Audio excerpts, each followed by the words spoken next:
man, no. Niggas know how I'm bumming, nigga. Yeah. Fuck what a nigga say, I feel like Dre. Man, the game is thick. Suckers wanna play and load my K into that bitch click. Big stick, hanging out the bottom of my 4-5. No lie, if I whip it out, somebody gon' die. Only time you hard is on the gram when you go live. Flexing with a tube but never blam, I'ma blow mine. Won't show mine until it's go time. Nah, you can't hold mine. Yeah, I got the whole mine, I'm on the goal line. And I'm going for 6, watch me up the scope. Caught him at the stove, he was with his hoe. Had to let him know, that's your ass, you don't get it past. You reap what you sow. Why you speaking low? Speak up, boy, you been a hoe. Boy, you been a bitch, get off dick, tryna steal my drip. Look up in the air, you see me, I'm fly as bird shit. Never on no nerd shit, why you on that lame shit? You don't want no smoke, you get smoke with who you hang with. You know what I'm saying? Lame ass niggas talking about they on some gang shit. Nigga, you was a bitch, nigga. Matter of fact, nigga, you was a hoe. Nah, you ain't no hoe, cause hoes get dope. Man, y'all pussy ass a cat. We fucking lied, my niggas. Tell him free to act. Dealing for your rat, you know he told how you sleep with. Hard to Start Fantasy Podcast, man. Coming at y'all, man, with these top 12 running backs, getting you ready for that fantasy season, man. Guccini, what's happening?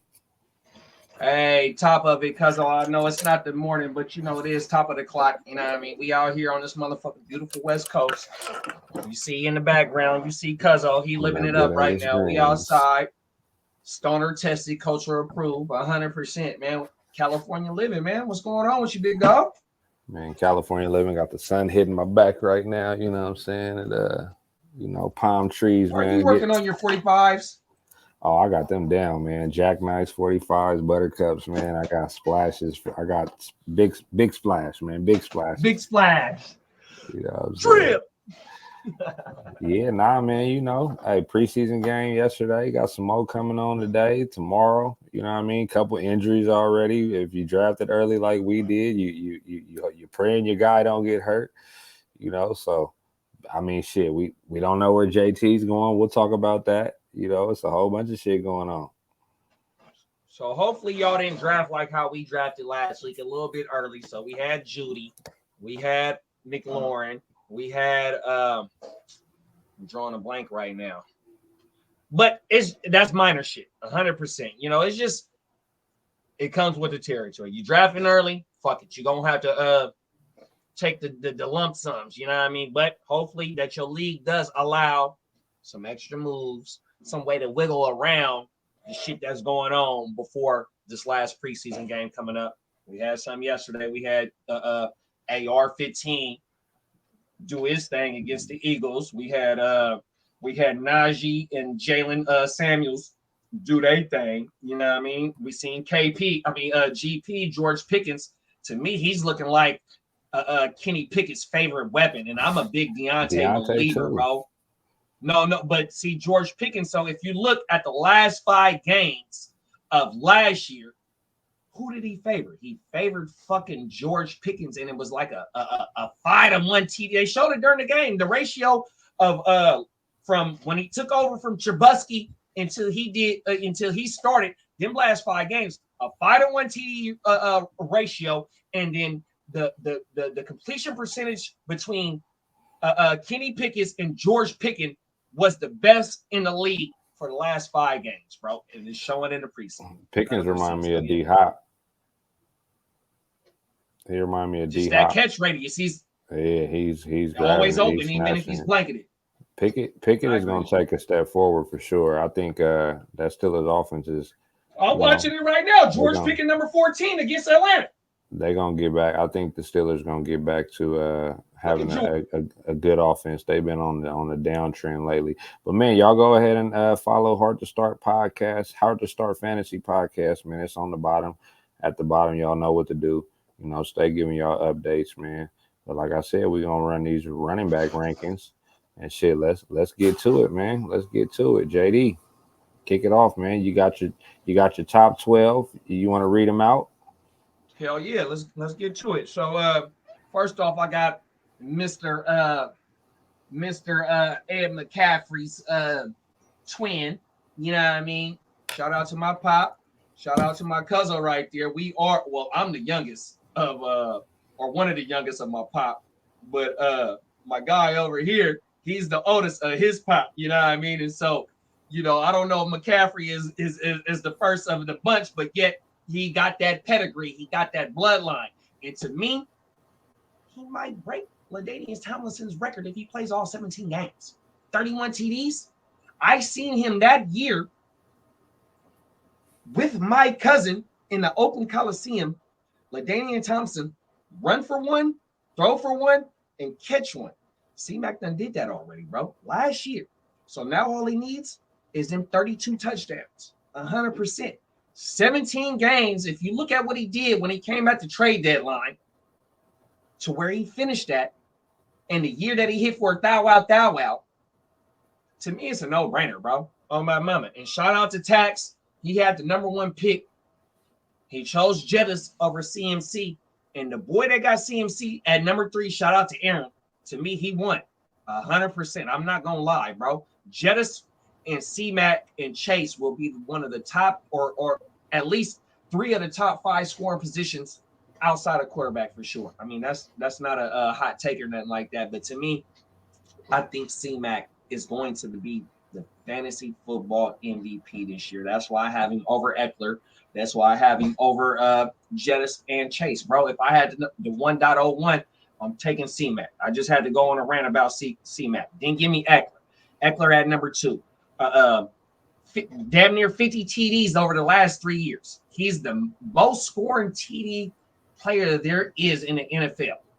And I can make an argument to take him over or go back-to-back running backs, 1 and 2, however you feel it, over the receivers. I know my cousin right here, he's a receiver guy. I'm a running back guy. So he can make an argument for why you take Chase and Jettis over the 2 running backs. But, you know, this ain't a debate show right now, but we can easily debate that 100%. So I'm going to go to running backs at 1 and 2 because TDs and they both PPR.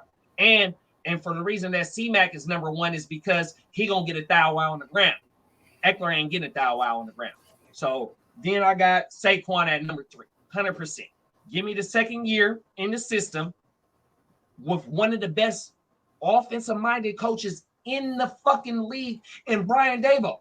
Now you bring in a D-Wall, you go draft a Jalen Hyatt, and then to me, Isaiah Haji, one of the best underrated receivers there is, bro, 100%. So that offense is going to pick up where it left off last year. Even though with that being said, I'm not a Daniel Jones believer. You know what I mean? 15 TDs thrown, 7 TDs ran, only 2 interceptions. But yet, you know, maybe he adds 5 more TDs to the throwing stats. You know what I mean?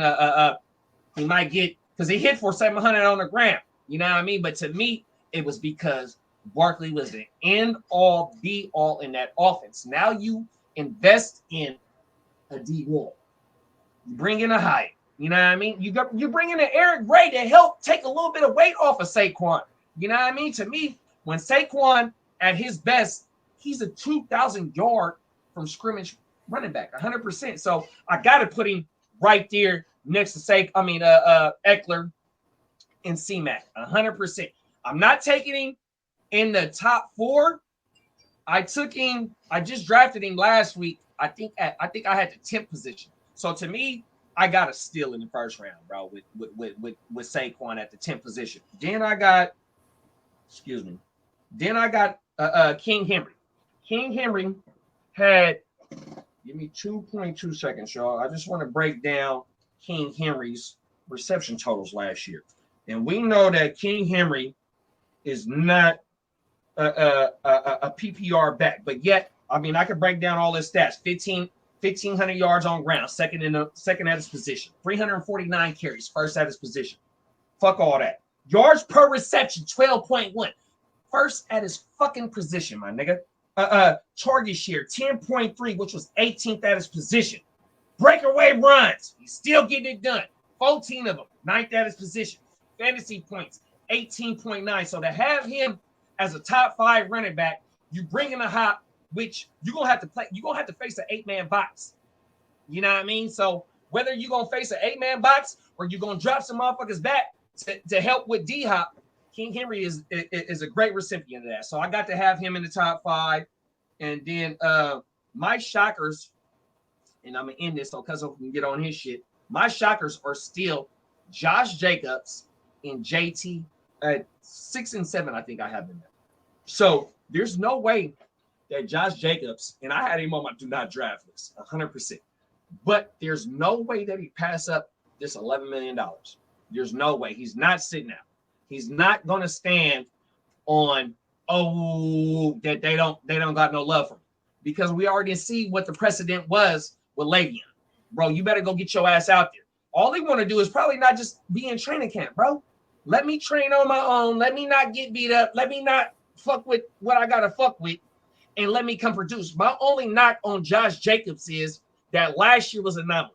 He's a career 1,200 yard from scrimmage, 5 TD player. Last year, they gave him, let me pull it up. Pull up all the motherfucking just the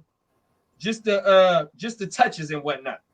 So last year, 340 carries and 65 targets and 53 receptions. He's never went over 50 receptions in his career. No, I take that back. I think it was one time. I think it was last year, the year before last, he's went over 50. But he's always been a career 1,200 yards from scrimmage. So for him to go over 2,000, that's because 340 carries, 65 attempts. The receptions was effective. That's why. 100. So it's an anomaly in a contract year. Then you go to JT. JT, the year before last, a 2,000 yard from scrimmage, but yet 18 of those 2,000 yards was on the ground. So he was on my do not draft list as well. But now here it is that they gave him permission to seek a trade. And here it is that the rumors is that Miami is the motherfucking favorites to go get him. You put JT in the Miami system, you don't need a JWJ. You don't need a Raheem Mostert. He does it all, bro. If you put, it's damn near like having C-Mac in San Francisco. It's the East Coast Niners, bro. So yeah, that's why I got both of them still too, because I think they do play. So you're not worried at all? Well, I ain't drafted them. I did not what draft round them. you what round you taking no JT way. at? Well, like I said, so I had Nick Chubb so I drafted at the 110, 1.10 at the end of the first. And so that means I had the 2-4, I think. And I passed up on JT to go ahead and get Nick Chubb. Now, if I drafted at the 101 through 103 and coming on that turn, I probably would have took JT just based on that. To me, I don't think he's going to sit out, because you lose a year of on your contract. So that year is not a year game. So you still have another year to fulfill on that contract. You know what I mean? So with them giving permission for him to seek a trade, even though I said in the chat that nigga you can seek a trade, permission to seek a trade, but that don't mean that, the other team gonna give, you know what I mean? So basically you stuck.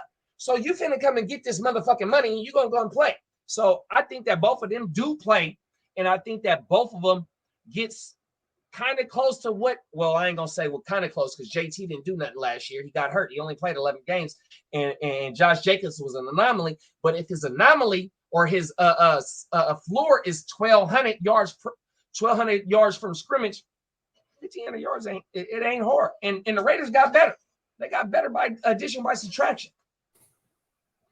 I want to ask you about you having Najee in there when mostly everybody, I would say everybody in the fantasy community has him ranked outside the top 12, and he is slipping to 3rd, 4th round after going like 2nd round last year. He did battle that foot injury last year. Is that why you like him to go back in, or is it because of the offense? Because of the production. When you give me 10 plus TDs, you give me 53 targets and 41 receptions, highly efficient, however you want to say it.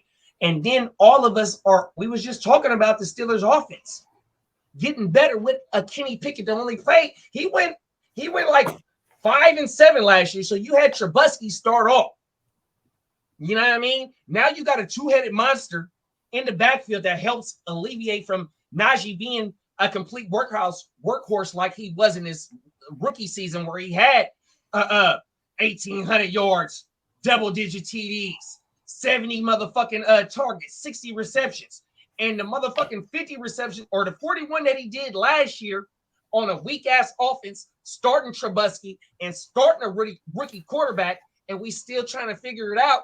And with it being the coach's only down season, hey, it showed just yesterday that the offense is in great hands if you watch the preseason game. So there's no way that you shouldn't have Najee in your motherfucking top 12 because PPR value, we all play PPR, whether it be half or full. He does that, and he's giving you 1,000 on the ground, and he's giving you 10 plus TDs. We can go through all our top 12. A lot of them niggas don't got double digit TDs, bro. So I'm looking at your top 12, and this is what I'm going to say about Najee. Out of everybody in your top 12, you know what stands out to me? None of them have a good backup, except maybe you could say Aaron Jones with Dylan. Najee Harris. I'm worried about Jaylen Warren. He looks kind of good. Jaylen Warren is better than Stevenson's backup. Bijan. Well, you could argue that him and Algiers could be very, very, very up there. Are you worried about Jaylen Warren at all and how the Steelers play? They do want to stuff it down, run it down your throat. So one of my running backs that I have in this top 12 was in a timeshare with Zeke. Mm-hmm. And he produced a top 12 finish, number 9 overall to be exact, in a 50-50 split.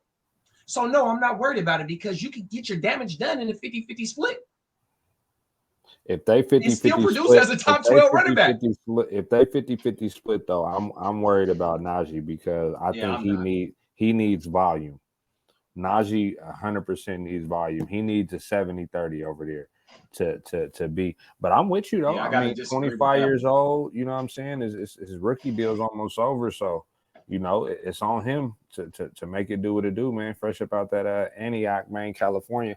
I'm not saying I don't have Najee. Well, I don't have Najee in the top 12, but he could very well be in the top 10 easily. And he is somebody that I'd be very comfortable grabbing if he's slipping that 4th round for sure. But I'll go get Jaylen Warren too, though. Hey, I would love to be in a league where Najee slips to the 4th round because that means boys ain't did their homework. Shit, he was just like some of our people in our league don't know. They only know familiar names. He was in the 4th round in our league. Oh no, he was in the 3rd. He was in the 3rd. All right, let me jump into my top 12 right quick, man. I got CMC at 1. I agree, like you. Barkley at 2, not too far from where you are at 3. You know, contract year.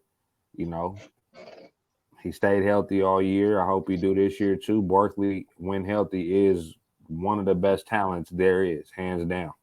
You know what I'm saying? I hope the catching is where it was last year, which, you know, you could argue that it's not going to be because Waller's there. And, you know, they added some receiver, Jalen Hyatt. You know what I'm saying? Daniel Jones looks to be throwing a little more. But I'll take a safe Barkley at number 2. I think he's for sure top 3 this year. And, again, you know, follow the money, man. He held out. He almost held out for the money. He's betting on himself right now. You know, he's not doing what some of the other players said. You know, Jacobs willing to sit out, even though they say he's reporting. JT just don't want to play, bad blood over there, willing to sit out. Barkley is one of those guys that, you know, the world is on his shoulders right now. And I think he got something to prove that even at 25 going to 26, you could still compete. Number 3, this is a shocker probably to most people. I got Bijan. Why do I got Bijan? Opportunity. I look at another running back who was a rookie, Saquon Barkley, rookie year. Ran 261 times as a rookie, 91 catches. He had 1,300 yards, 11 TDs. 13 TDs, 2 was catching. Why can't Bijan get that? We look at what the Falcons, how much they ran last year, 559 times. Algiers had 210 attempts. All that tells me is that Algier could still have his 210, 200 attempts, and Bijan could get 300-plus attempts. He's an excellent pass catcher. We've seen him running routes. They're talking about using him everywhere, splitting him out sometimes. You know what I'm saying? He was showing hands at practice. Man, I run me Bijan, man, at a top 3, and getting the top 3 running back at the end of the 1st round, you're going to be very happy. You know, Bijan, give me him number 3.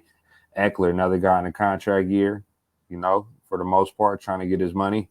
I don't think he'll catch as many passes as he did, in that system with Herbert, Kellen Moore coming and Herbert looks downfield a lot. They had a lot of injuries last year in that wide receiver core, so Eckler had to take a lot of it. But even if he regresses a little bit, he's still going to be in that top 4. Chubb, one of the true runners, like you say, in the league. No Kareem Hunt, Ford banged up, no backup. He could easily be a top 3 running back this year. I got him at 5. Henry is as safe as it could be. I was going to be gutsy and put a couple other running backs ahead of Henry. Henry is going in the late second, mid second right now. So you're getting the top 3 to 5 running back guaranteed in that second round. There is a lot of value in that second round too. That's what's crazy. My number 7 shocker is probably Ramondre Stevenson. I mean, last year he was number 8 in PPR. Number 8 on only 1,000 yards, 210 attempts, 69 catches, 421 yards. He had a lot of big plays, a lot of big runs. That's what he's known for. I don't know if you remember a few years ago, he had like 200 and something yards. So he got the big play ability. He don't have a lot of wear and tear. The argument against him would be Zeke, right? But like you just said, Zeke was in a 50-50 last year, which I don't think this would be a 50-50. But Zeke was in a 50-50 last year and had 12 touchdowns. Pollard was still top 10. Ramondre wasn't really good in the red zone last year. So to me, that spells he's going to have the same role he had last year. I agree they with had that. Damian Harris in the red zone. Point. So Zeke coming in doesn't bother me at all. It actually helps him a little bit. Zeke is 28, but in running back years, he's really 31, especially with all the carries he didn't have. You know what I'm saying? Zeke has been carrying the ball almost 300 times since he's been over there in Dallas. You know what I'm saying? So again, I'm not worried about Ramondre. You getting him in the 3rd round, and I think even just Bill O'Brien. 6 years in Houston, who did he make look good over there? Arian Foster. You know what I'm saying? He's going to run that ball. And then you even look at the 1 year he spent in Alabama. Gibbs being that pass catching back had 100+ receptions. So all signs is pointing to, they got what's his name out of there. It's no more of that slow, lackadaisical. They were one of the slowest offenses in the league and still only ran the ball 25 times. So if Ramondre is going to give me 17 carries and Zeke could give me, 10 of them or something, that don't include touches. You know what I'm saying? That's just carries. Give me Ramondre. No, I agree with that. Just to double back, and I hate to cut you off. No, you good. To me, because Ramondre from the 20 to the 20, whether it be receiving the ball, whether it be running the ball, they brought Zeke in for that goal line shit. So for him to be able to do what he did last year, it's not far-fetched. The range of outcomes for Ramondre to do what he did last year and improve on it because the offense is going to get better. Last year was a complete shit show in New England. They had the fucking special teams and a defensive coordinator playing off or running the fucking offense, my nigga. You just said they brought back Billy in 100%. Matt Jones, stats going to be better. You know what I mean? Hey, I'm not mad at I love Ramondre. 100%. Rahamador, excuse me. I'm the one that said Rahamador live on shit like that was the nigga name. The boy name. We've been calling him Rahamador ever since. I said your name like that's how it was. And please forget it, my mama. But I got a lot of love for you. I love what you do on the field. And you're a fucking first round running back, 100%. Just based on what you bring to the table. Now, whether boys draft you in the first round, that's what, it's here, near, or there. But yet, you have first round capability to me, especially if you get some of the goal line work. You know what I mean? And Zeke, he showed, 3.8 yards per carry, 10 TDs, 800 yards. He still got a little bit of juice, but it's from the 20 to the goal line. But still, though, he ain't bringing no PPR value. So that's where motherfucking Rahamador is going to make his mark because Bill O'Brien is going to make sure that he's even getting more motherfucking looks out the backfield because it helps Mac Jones. For sure. Even if Mac Jones don't finish the year, you know what I'm saying? Bailey's happy. Number 8, I got Pollard. I like Pollard. I don't know if he can handle that full workload, but you know, we're gonna see. They got some capable backs back there that could spell him, but the opportunity is there for him. You know, the sky's the limit for Pollard and his special talent, right? Also banking on himself, you know, a contract year, follow the money.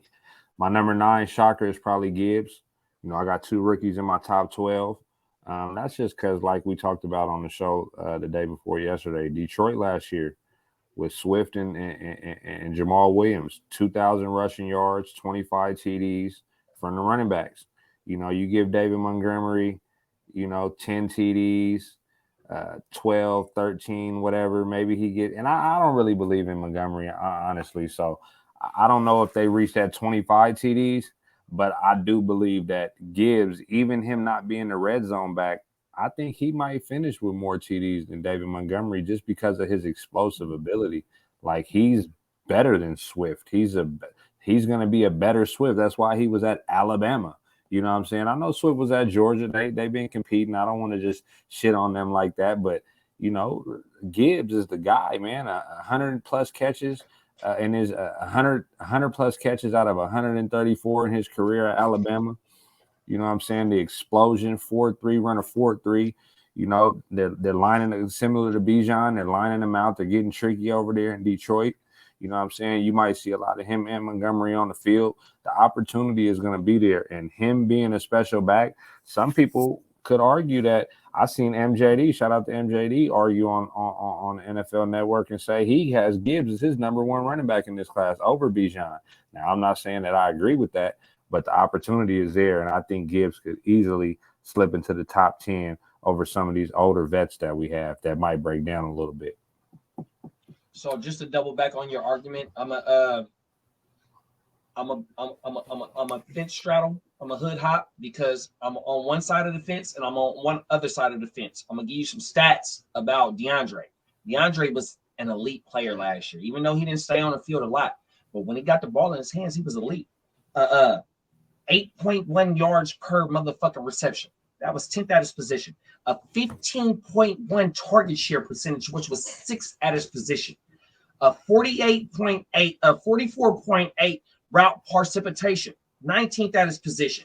Breakaway run rate, 8.1, 5th at his position. Breakaway runs, 8 of them, 24th at his position. 13.7 fantasy points per game last year. And that was 15th at his position, with him missing some games.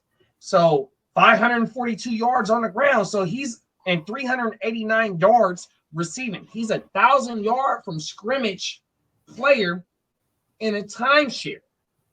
Yeah, Jamal Williams last year, 19 TD scored. So when Swift is on the field, he's an elite running back when he gets the ball in his hands, whether it be receiving or running the ball. But yet now you insert Jameer, who has the same capabilities as a motherfucking Swift. They just hope that he can stay on the field longer. So with that said, the opportunities is there for him to ball out in a timeshare, especially with Montgomery. And to me, I love Montgomery this year because Montgomery has a 50 fucking reception under his belt.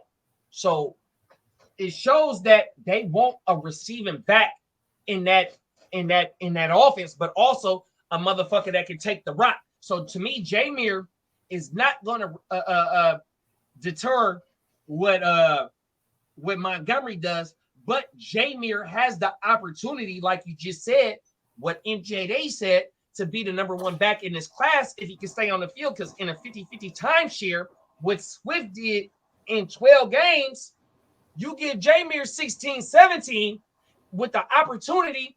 You got a Jameson that's out for 6 weeks. Who else is the number 2? Marvin Jones. They don't got Hockenson no more. Rookie tight ends don't pop off like they do in their first year. Only Kyle Pitts. Kyle Pitts is the only rookie tight end to pop off. And he only had 1 TD that year. So give me a Jameer. Give me a Monroe. You know, no, 100%. Give me a motherfucking Montgomery as the top 3 options in that offense. And then Jameson after week 7, ain't no telling. He coming off an injury.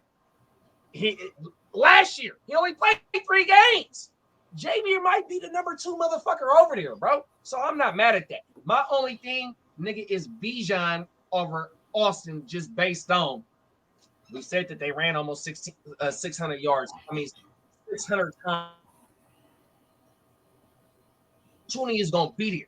But yet, Austin is the number 1 scoring touchdown motherfucker in the league, bro. That's my only thing out of you. Oh, one more. And having Mixon as 12 instead of Jay. Hold on. I understand why. Hold on. Let me finish with Gibbs. So I'm going to give a better comparison. I know you said Swift, and it makes sense because we were talking about Swift being in Detroit's offense. But we talked about it before the show. There's a running back that averaged almost 1,500 all-purpose yards, averaged basically almost double-digit TDs since his rookie year. His finishes were number 3 running back, number 4, 13, 1, and 8. This is with averaging about 1,500 all-purpose yards. Alvin Kamara. Gibbs could be the new Alvin Kamara, and I wouldn't be surprised. That's why I got him in my top 10.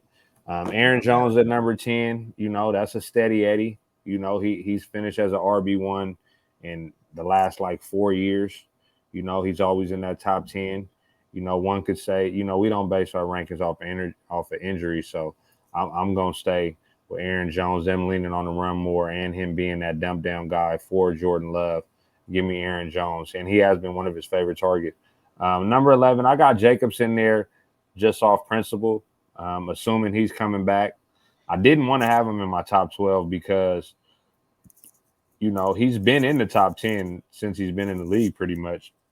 But his stats are really grinded with running that ball. And I do think that, him as a player might not want to be ran into the ground as much, right, with him hoping to get a longer-term contract. So that's why I'm nervous about him. Shocker, though, is probably Mixon at 12. A lot of people don't got Mixon, like I asked you about Najee. A lot of people don't got Mixon in the top 12. But I do. I mean, let's think about it. His last 4 years, the year before last, he got hurt, so he finished 49th. But other than that, 12th last year, number 3 the year before. Before the season, he got hurt, 11 and 9. He's like Aaron Jones to me, steady. You know what I'm saying? Took a pay cut to stay with them. One of the arguments is that his yards per carry aren't good. He doesn't look good, but the line is bad. They haven't invested in the line. Joe Burrow, now, but they hadn't, right? We're talking about years prior. Joe Burrow leads the league in throws under pressure. They're getting to him, and it's been a trend, you know what I'm saying? Which is one of the reasons they argued, why did they get Jamar Chase, which we know is a better option than an O-line that year, right? They did invest in the O-line, whether it be draft, free agency. So that's even more reason for me to think Mixon will step up. The people behind them, they drafted Chase Brown.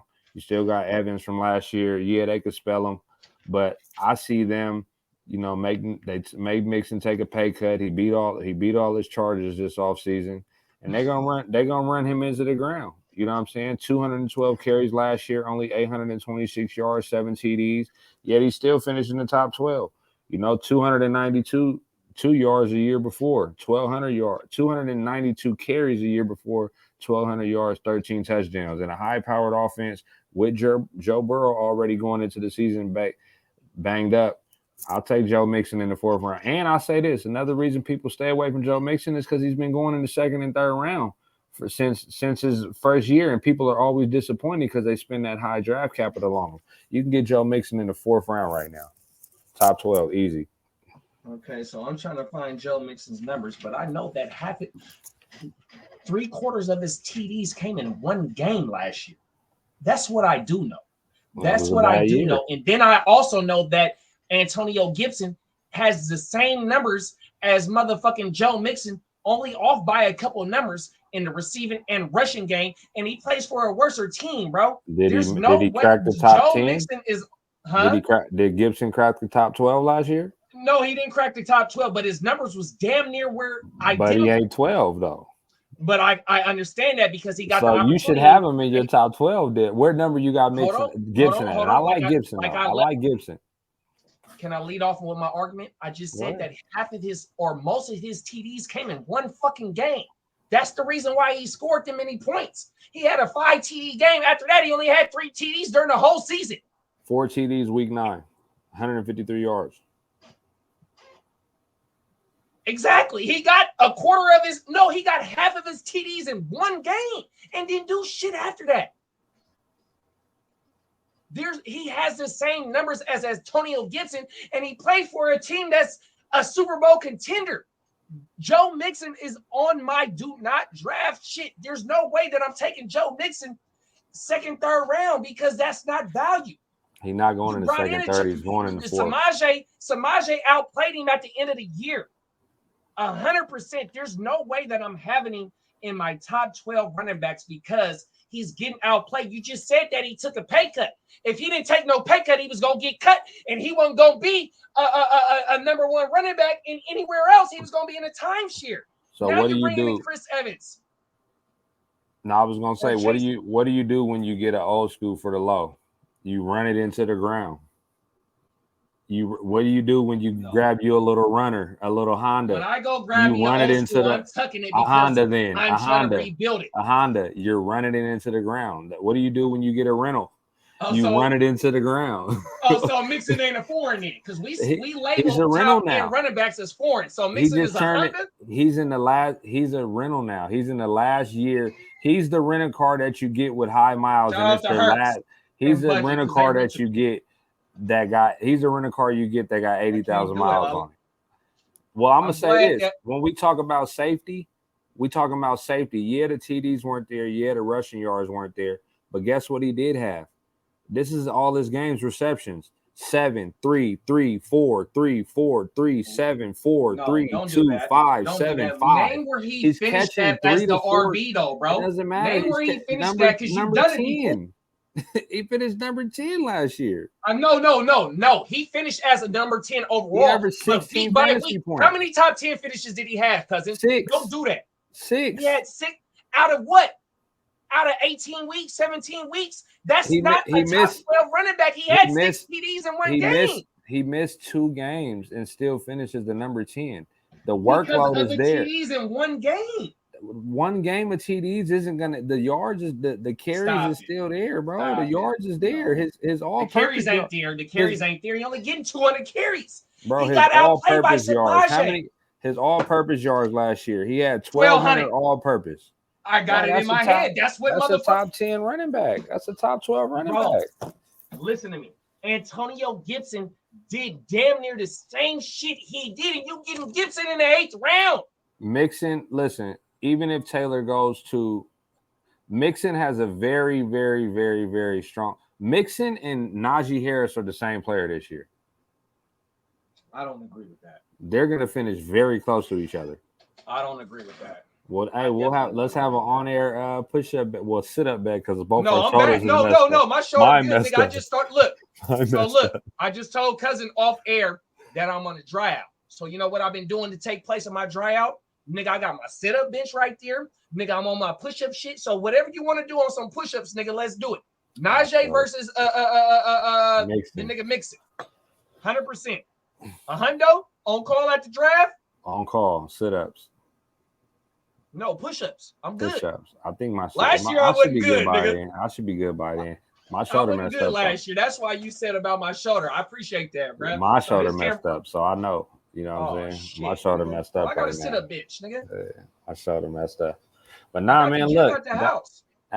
That's our top 12 running backs. You know, we always revisit this. You know what I'm saying? We always, you know, we gonna give you a debate. It may not be a debate show, but we gonna do some debating. You know what I mean? And we got our first one right there, Mixon versus Najee. Oh my mama, man, this was a hell of a show, man. We got to y'all in and out, nigga, in 40 fucking minutes, my nigga. Oh my mama, you know what I mean? Drafts are this weekend. If from here until next week, it's all home leagues, 100%. So this is a little bit to get you a little bit tuned up. Today Friday, you niggas might be drafted. Shout out to my motherfucking dog in Russ We Trust.